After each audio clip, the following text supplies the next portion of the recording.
Welcome to the Tech Egg. Don't get scrambled. Enjoy the video. You begin by confirming prerequisites and taking immediate action. Boot into UEFI/BIOS and verify your system isn't in legacy BIOS mode. Secure boot requires UEFI. Once done, create a full system image and a USB recovery drive so you can recover if something fails. Make sure your Windows 10 edition is updated.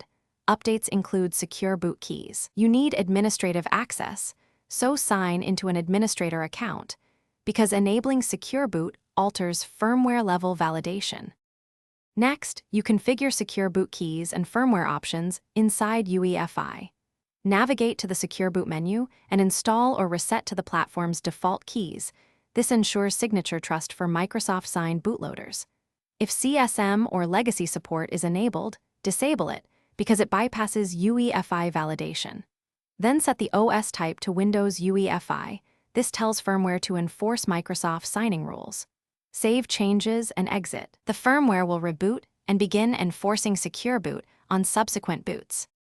Finally, verify success and prepare for common issues. Boot Windows and open msinfo32. Check the secure boot state reads on. That confirms enforcement. If Windows fails to boot, unsigned drivers or third-party boot tools are often the cause. Update or re-sign them, and then try again.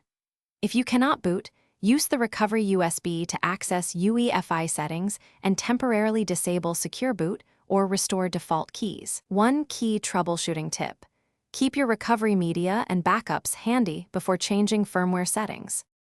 Thanks for watching. Consider subscribing if I helped unscramble your problems.